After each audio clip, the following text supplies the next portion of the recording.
Bonjour, cette séance audio sera réservée à la thématique de la religion et la société, ou bien à la sous-discipline de la sociologie de la religion, en tant que sous-discipline parmi les différentes sous-disciplines de la sociologie.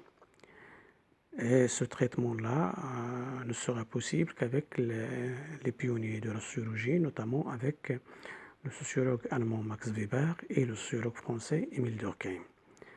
Avec le premier, surtout dans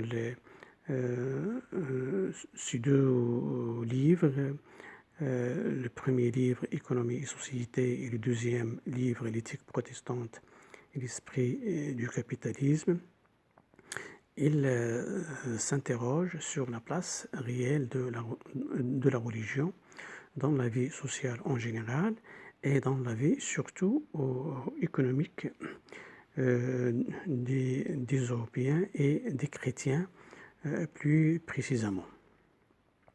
Autrement dit, elle s'est interrogée sur l'influence et l'impact que peut avoir la religion sur la vie des personnes, notamment sur la vie économique. Et quant à Émile Durkheim, dans son ouvrage Les formes élémentaires de la vie religieuse, il a attaqué, ou bien il a interrogé la place de la religion dans la société, surtout ou bien chez les aborigènes d'Australie. Et pourquoi les aborigènes de l'Australie? Parce qu'il veut construire une vision globale vis-à-vis de la religion dans les sociétés, mais en partant de sociétés simples, ou bien en s'interrogeant sur les premiers moments sociaux qui ont été à la base de la naissance de la religion. C'est-à-dire, il a attaqué, ou bien il voulait savoir d'où émane, ou bien d'où et comment émane et émerge la religion chez surtout les sociétés simples ici, le cas des aborigènes d'Australie, et en général, comment la religion s'est développée le long de l'histoire de l'humanité. C'est-à-dire, par la suite, comment les sociétés humaines ont pu aboutir à la création et à l'institutionnalisation des systèmes religieux à travers un ensemble d'institutions telles que l'église, la mosquée, la synagogue chez le judaïsme et ainsi de suite. Donc cette institutionnalisation passe par l'instauration d'un ensemble d'institutions et d'organisations religieuses qui veillent donc à la réglementation de cette relation entre la religion et la société. Donc pourquoi est-il nécessaire, toujours il a posé la question, Durkheim, pourquoi est-il nécessaire de définir la religion par la notion de sacré? C'est-à-dire, il a essayé de clarifier cette relation, ou bien cette définition de la religion par le sacré. Autrement dit, est-ce que la notion de sacré nous aide beaucoup à définir la religion? Ou bien est-ce que cette notion de sacré est liée forcément à la religion?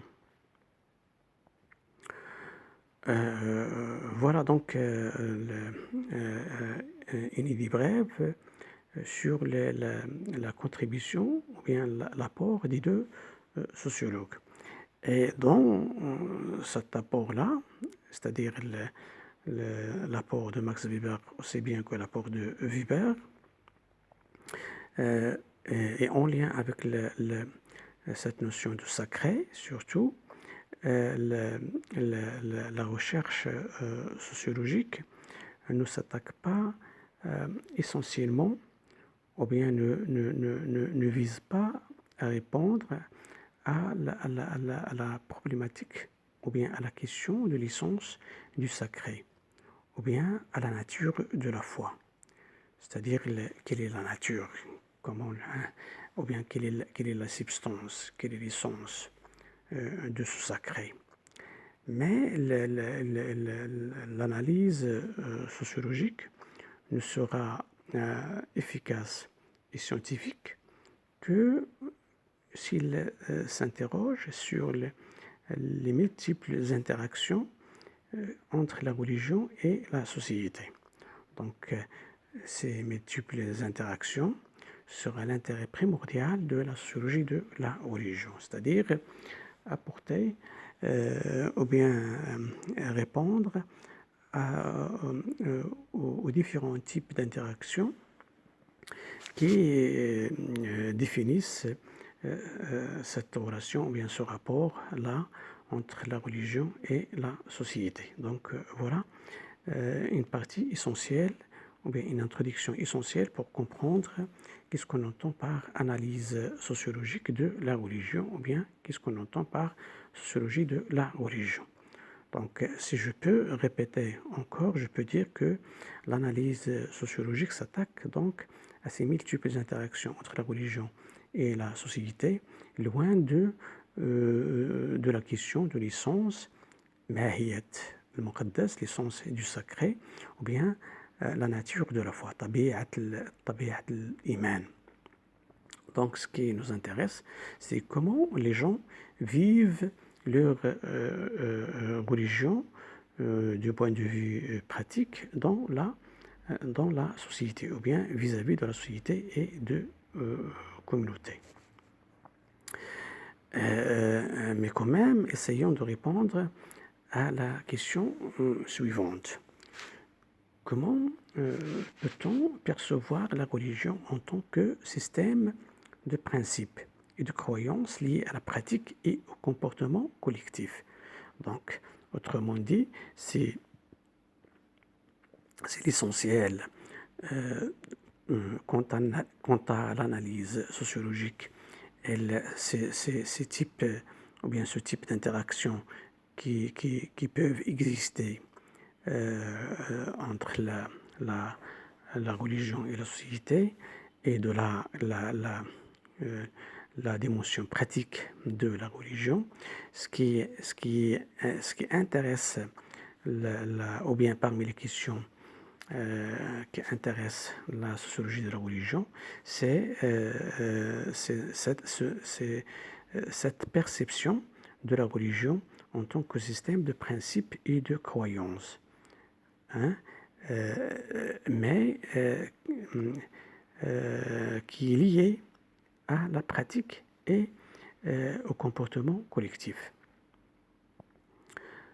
Donc, il faut souligner ici la dimension idéale, ou bien la dimension croyance, principe, credo, et ainsi de suite. La dimension idéale vient d'idée, le bu'd al-fikri, si vous voulez, de la religion, aussi bien que la dimension pratique de la religion. Donc, c'est la religion, si la religion est un système, ou bien forme un système de principes et de croyances, ce système de principes et de croyances doit être pratiqué.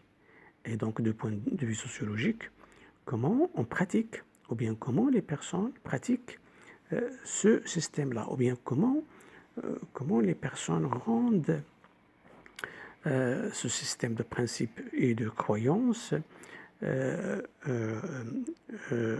possible sur le plan de la pratique. Brièvement, ou bien tout simplement, comment, du point de vue sociologique, on pose la question surtout de la pratique religieuse, c'est-à-dire comment les gens pratiquent leur religion sans se soucier de l'essence ou bien de la religion en elle-même, hein? Autrement dit, de la substance de la religion. Donc, ce qui est essentiel pour l'analyse sociologique, c'est s'attaquer directement à cette dimension pratique de la religion. Et à cet égard, il faut préciser que la sociologie définit la religion comme une construction sociale. Donc, une construction sociale, c'est-à-dire qui peut varier d'une personne à une autre, d'une communauté à une autre, d'une société à une autre, d'une religion à une autre, hein, etc. Donc, c'est une construction sociale. Donc, c'est la part de la société et la part sociale est très importante dans la définition de la religion. Donc la religion comme une construction sociale, impliquant croyance à des mythes, dogmes et principes, pratiques de rites en rapport à une foi partagée et organisation communautaire hiérarchisée. Donc même la dimension ou bien le volet organisation et surtout organisation d'une façon hiérarchique. Donc, ce volet-là entre dans ce cadre de la construction sociale. Donc, de telle façon que cette construction sociale soit globale dans la société, ou bien qui touche aux différents constituants de la société. Donc, le terme, ou bien toujours dans ce cadre de la définition de la religion, on trouve le terme de religiosité. Donc, religiosité, en arabe c'est at-tadayyun, donc ce qui nous intéresse du point de vue sociologique surtout, c'est le terme de religiosité et non la religion en elle-même, c'est-à-dire la dimension pratique. La religiosité en arabe, c'est at-tadayyun. Donc, pour comprendre, ou bien ce terme-là constitue un terme principal et essentiel pour la sociologie de la religion. Donc, le terme de la religiosité est d'une utilité épistémologique cruciale qui nous permet d'éclaircir et de mieux traiter la réalité de la pratique religieuse chez les personnes, sans se contenter aux critères classiques de la croyance. Donc ce qui nous intéresse, c'est la pratique faite par les personnes vis-à-vis de la religion. Et donc l'idéal de vie, tout ce qui est idéal, tout ce qui est idéal, comme je l'ai déjà dit, tout ce qui est principe, tout ce qui est dogme, ne fonctionne qu'à travers la pratique ou l'engagement. Donc, les idées, ça reste des idées sans valeur si on ne les pratique pas. Donc, elles prennent leur valeur en passant par la pratique. Donc, c'est la raison pour laquelle ce terme-là, qui est le terme de la religiosité, forme un terme primordial et obligatoire pour toute analyse et traitement sociologique. Voici alors une deuxième chose, ou bien un deuxième point essentiel dans l'analyse sociologique de la religion et qui nous apporte des clarifications importantes concernant cette thématique de la religion du point de vue sociologique. Et dans ce cadre, la religion joue un rôle dans la vie sociale des individus. Donc, l'idéal ou bien le fonctionnement de l'idéal à travers la pratique ou l'engagement. Donc ça nous donne une idée à propos de la religion, ou bien de la part, ou bien du rôle joué par la religion dans la vie sociale des individus. Et donc le terme de construction sociale est essentiel lui-même ici parce que à travers la transformation ou bien les modifications de nos pratiques religieuses, on peut toujours reconstruire nos réalités sociales. Et donc c'est la raison pour laquelle les penseurs ou bien les sociologues ont essayé de schématiser la religion ou bien ont essayé de faire une typologie de la religion. Et cette typologie de la religion en relation à son rôle dans la vie sociale des individus, donc elle est comme suit, ou bien nous pouvons schématiser la religion sur la typologie suivante. Donc il y a, on peut trouver cette dimension explicative de la religion, ou bien la religion peut jouer un rôle explicatif dans la vie des personnes, et surtout quand il s'agit des difficultés de la vie. Donc la religion explique, ou bien il donne des éléments d'explication aux difficultés de la vie. Il est deuxièmement,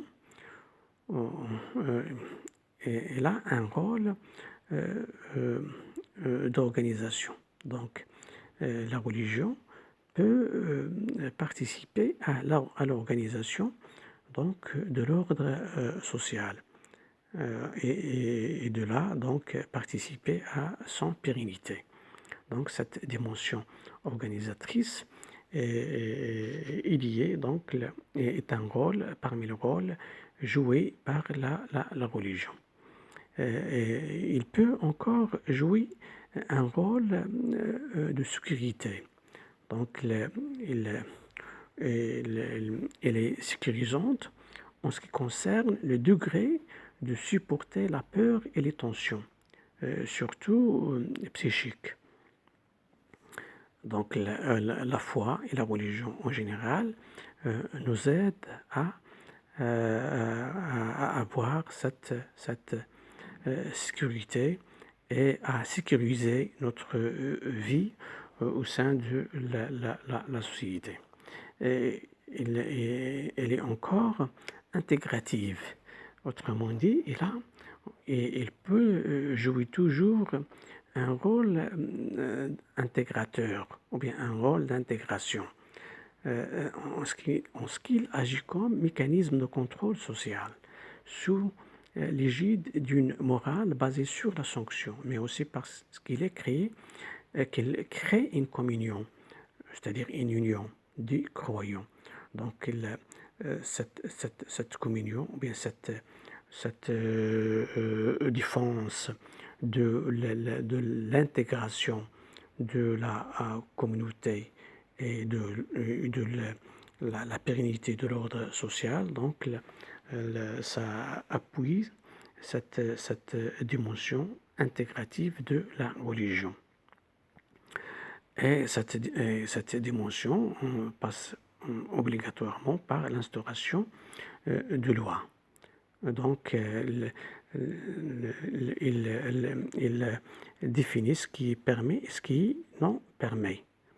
Donc, il fournit des ressources de signification, ou bien il fournit le sens qui nous aide à vivre ensemble et à vivre et non divisé entre nous en tant que société.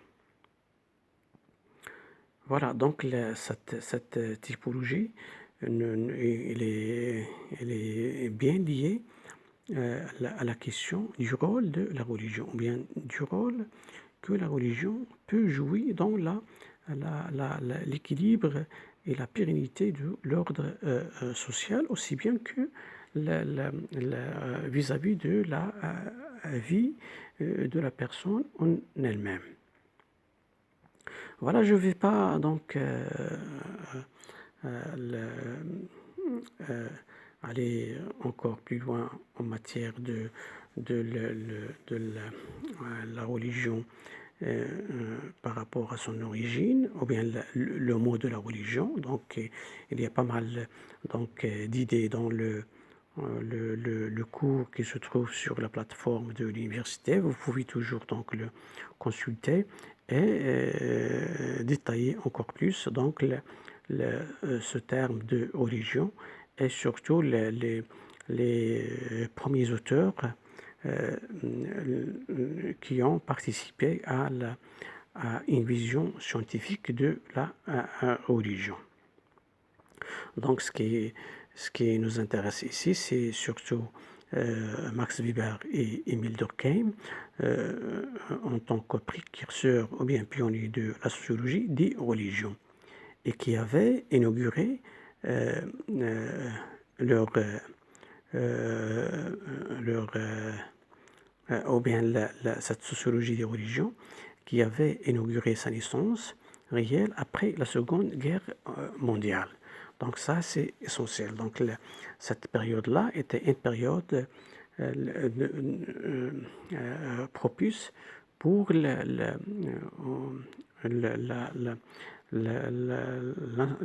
l'amorce ou bien l'institutionnalisation de la sociologie des religions. Donc surtout avec la participation ou bien la contribution et l'accumulation de ces deux grands sociologues. Voilà donc. Et pour conclure cette séance, je peux, ou bien on peut reposer encore la question suivante. Quel est l'objet de la sociologie religieuse? Donc, on a essayé de répondre à la question précédemment, mais quand même, puisqu'il est essentiel dans cette partie-là, ou bien cette relation entre la religion et la société, elle est essentielle alors de souligner encore une fois ce rapport-là, à travers la question ou bien autour de s'interroger autour de l'objet de la sociologie religieuse. Et donc l'examen des premiers essais dans ce cadre de la sociologie de la religion nous apporte des éclaircissements sur la problématique d'une discipline construite aussi bien qu'indépendante d'une quelconque théologie normative, différente aussi bien de la philosophie et en marge d'une histoire comparée des religions de l'humanité. Donc si je peux reformuler encore cette